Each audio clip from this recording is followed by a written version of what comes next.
պետք է մի բան հասկանալ կոնտեքստը Ռուսաստանի նախագահի ասածների։ Առաջինը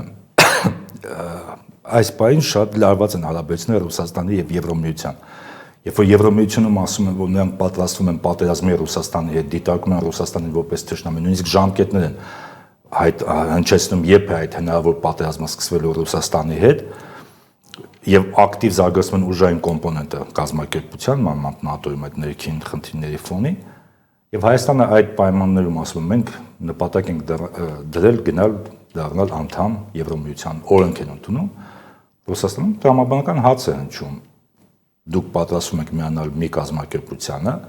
որ պաշտոնապես միանալ, որը մեզ դիտարկում է որպես թշնամի, դուք եք մեզ պատրաստում թշնամի։ Դա մի շատ տարօրինակ իրավիճակ է ստեղծում, մանավանդ հաշվառնելով, որ Հայաստանը դեռ ԵԱՏՄ անդամ է։ Բայց եթե նույնիսկ այդ բաներ մի կողմ դնենք, տեսեք, նույն ապրիլի 1-յան հանդիպման ժամանակ Նիկոլ Փաշինյանը փաստացի, ու կարելի ասել այսպես, կրկնեց այդ միտքը, որ նրանք միևնույն ուզում են ԵՄ անդամ դառնալ, հասկանում են, որ չի լինի համատեղել, բայց ԵԱՏՄ-ից դուրս կգան այն ժամանակ, երբ որ ըստ նրա արդեն ամեն ինչը պատասխանի ԵՄ անդամ դառնալ, եւ դա էլ է տարօրինակ, որտեղ ռուսական կողմը ասում է, ինչ կարծում եք, մենք այդպես հանգիստ սպասել ենք, տեսեք, բոլորը խոսում են հանրաքվեի մասին, բայց այնտեղ մի այլ հետաքրքիր միտք էլ հնչեց, հուշագրավ, որ Հայաստանի հարցը պատասխանում են քննարկել նաեւ ԵԱՏՄ-ի այդ գագաթնաժողովին, որը մայիսի վերջը տեղի ունենալու Կազախստանում, եւ սա այդքան հետաքրքիր է, Նիկոլ Փաշինյանը գնալու է այդ գագաթնաժողովին, թե ոչ, կամ Հայաստանից որևէ մեկը բացի մակարդակով ներկայացված լինելու։ Եթե մինչ այս հայտարարությունը իմ կարծիքով չէր գնալու Նիկոլ Փաշինյանը, հավանականություն դրա մեծ է։ Հիմա շատ հետաքրքիր է, որտեղ փաստացի կարող է հենց այդ գագաթնաժողովում որոշումներ ընդունվել, որոշակի վերջնագրեր ներկայացվեն պաշտոնապես, ոչ միայն Ռուսաստանից, այլ կազմակերպության մյուս անդամներից, այսպես կոլեկտիվ Հայաստանին կողմնորոշվել։ Որտեղ ինչ կապված է հանրաքվեի, ես չեմ կարծում Հայաստանի Նիկոլ Փաշինյանը գնա հանրաքվեի, իմ կարծիքով նա փորձելու է այս ընտրությունների արդյունքը ներկայացնել իբր հանրաքվե այս հացով։ Եթե նա հաղթում է, ում ասում է, տեսեք, ժողովուրդը կողմ է դուրս գալու։ Այլ հաց է, որ ցավոք սրտի ես այսօր շփվում եմ մարդկանց հետ, իմ կարծիքով շատերը Հայաստանում միջևս չեն գիտակցում, թե ինչ գին կարող է դա ունենալ Հայաստանի համար։ Իսկ ինչ կարող է ունենալ։ Նոր շատ մեծ լուրջ խնդիրներ տնտեսության համար, սկսված Հայաստանի արտահանման շատ ապրանքներ, որոնք միշտ գնում են Ռուսաստան, չեն լինի տուրիստական հոսքի նվազում եւ նաեւ այլ խնդիրներ եւ փորձը այլ հետխորհրդային երկրների ցույց է տալիս, որ հնարավոր չէ արագ գտնել այլ շուկա, որը կփոխարինի ռուսական շուկան։ Ինչպես եք պատկերացնում առհասարակ մեր տեղը Եվրամիությունում, որի համար Բաքվի գազը ավելի առաջնային է, քան Երևանի ժողովրդը որից։ Տեսեք, նույնիսկ տեղը չէ, հիմա մենք այնպես ենք խոսում, որ մենք լինելու ենք Եվրամիության անդամ։ Տեսեք, վերցնենք մի կողմ դնենք Ուկրաինան, որը շատ կարևոր երկիր է թե ԵՄ-ի համար, թե Ռուսաստանի համար։ Եթե պատերազմի սկզբում Ուկրաինային ամեն կերպ վստահեցին, որ նա դառնալու է ԵՄ անդամ, հստակ դուք մի համաձայնվեք շարունակեք պատերազմը եւ այլն, եւ այդքան զոհերի գնաց Ուկրաինան այդ գաղափարի համար, ԵՄ անդամ դառնալու, ՆԱՏՕ անդամ դառնալու համար, հիմա ուկրաինացիներին ասում են, որ դուք ՆԱՏՕ անդամ չեք լինելու,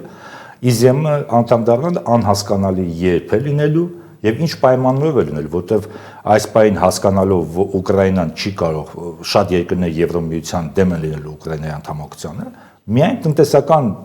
նկատառումներով ելնելով, ոչ թե քաղաքական, այլ տնտեսական, որտեվ այդ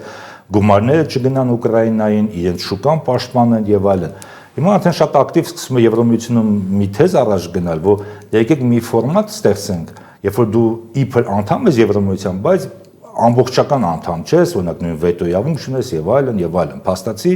այսպես ֆորմալ առումով դա տեսեք համատեղ ԵԱՏՄ-ում Հայաստանի կարգավիճակը, որը բոլոր որոշումները կոնսենսուսի գաղափարով են ընդունվում։ Օրինակ փոքր Հայաստանը եւ հսկայական Ռուսաստանը, որին մոտ 80%-ն է հնարի այդ ամբողջ կազմակերպության, հավասար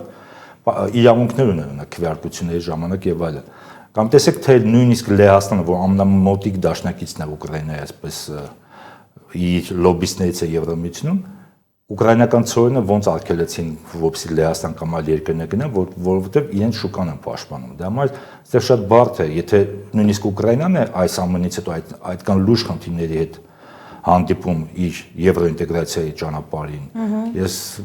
մեծ կասկած ունեմ, որ Հայաստանը ավելի արագ լինի Եվրամիության անդամ։ Իդեպ Վլադիմիր Պուտինը նույնպես հիշեցրել է Ուկրաինայի ճգնաժամի մասին, որը մեկնարկել էր հենց եվրոինտեգրումից, սա կարող ենք ընկալել որպես ակնարկ։ Ավելի շատ ինչ ակնարկել, այն էր, որ չնայած Հայաստանի իշխանությունները ասում են մենք չենք ուզում Ռուսաստանի թշնամի դառնալ, գալիս ենք մեր խոսակցության սկիզբը,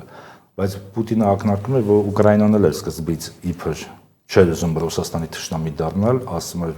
մեր նպատակը եվրոինտեգրացիան է, բայց մի բան է պետք հիշել, որ հիմա իմ խոսքը պետք է չընկալենք այնպես որ ես ասում եմ Եվրամիության հետ հարաբերությունները պետք չեն, չէ, Եվրամիությունն էլ է մեր կարևոր գործընկերը տնտեսական եւ այլն, բայց մի բանը պետք է հասկանալ, Եվրամիության համար հաճախ հետխորհրդային երկրները դա եւ գործիք է Ռուսաստանի դեմ պայքարին, այդ դա է կարևոր հասկանալ, մեր ժողովուրդը հասարակությունը պետք է հասկանա, որ դու պետք է հարաբերությունները զարգացնես քո գործընկերների հետ, բայց չդառնաս գործիք պայքարի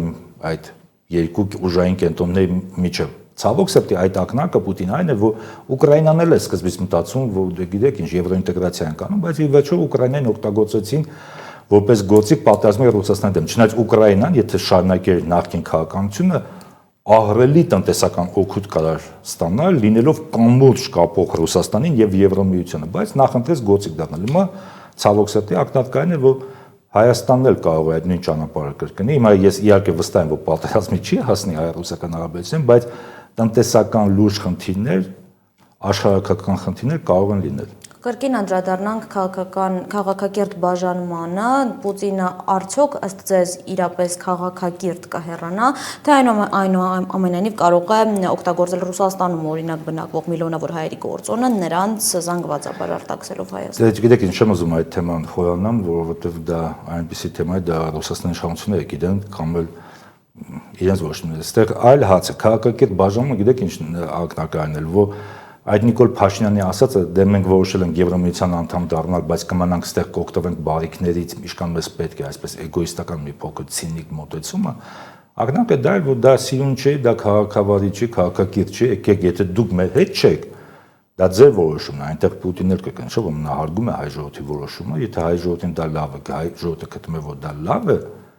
իրենց համար էլ է դա ընդունել է։ Եվ նաև հետաքրքիր որ անընդհատ այդ բաժանումը գնում է, նա դիմում է հայ ժողովրդին, այլ ոչ թե Հայաստանի իշխանություններին, երևի այսպես մեսեջ ուղարկելով, որ Հայաստանի իշխանությունները իր համար ամեն ինչ բաց է, որ իրենց հետ պայմանավորված չի լինի։ Բայց իր ասածը դա է, որ դա սիրուն չի, նույնիսկ մարդկային առումով, նաև պետությունների այդ հարաբերությունների առումով, որ սիրուն չի, որ դու հայտարարում ես, որ գնում ես այլ միություն, բայց միևնույնն է ասում ես, դե բայց օգուտը կստանանք, մինչև ամեն ինչ չպատասխանենք, չէ՞, Ռուսաստանի իշխանությունները եկեք ասում են քաղաքակիրթ, դուք ընտրում եք ձեր ճանապարհը, մենք ընտրում ենք մեր ճանապարհը։ Եվ եզրափակելով այսօրվա զրույցը, իրատեսական չէ, որ Եվրամիությունը պատրաստ է մեր պատճառով կռվել Ռուսաստանի հետ, կարող ենք եզրակացության գալ, որ մեզ օգտագործում են որպես գործիք։ Դե կռվելը տեսեք, հիմա վերադառնում նույն Ուկրաինային։ Հիմա հաճախ քննարկվում է, որ խաղաղության հնարավոր պայմանագրի շրջանակներում, որ ասում են մենք Ուկրաինային երաշխիքներ կտանք, որ մենք կպաշտպանենք, եթե հետագայում նոր հարձակում լինի, պատերազմ լինի, մենք կպաշտպանենք Ուկրաինային։ Հիմա հարց է, չէ՞ ցակում։ Դե դուք պատրաստ եք Ուկրաինային պաշտպանել հետո, իսկ ինչի հիմա չեք պաշտպանում։ Երբ որ Ուկրաինային այս պահին ձեզ իր օգնությունը պետք է։ Ինչ է նշանակում, հետո մենք խոսք ենք տալիս, կարող է մյուս անգամ հետոնել նույն Բուդապեշտի հետ հռչակագրի նման լինի, մեմորանդումի նման լինի, երբ որ նույն Եվրոպայի երկրները եւ ԱՄՆ-ը հաստատի չկատարեցին իրենց երաշխիքները Ուկրաինային տված։ Դա համար դա է պետք հիշել, որ խոսք ռուսական խոսք այսպես ասացված կա հայտնի, ասում է խոստալ դա չի նշանակում ամուսնանալ։ Հիմա կարող ես խոստալ, բայց հետո պահը գա, ասել դե գիտեք ինչ, հիմա տարբեր պատճառներով չեմ կարող այդ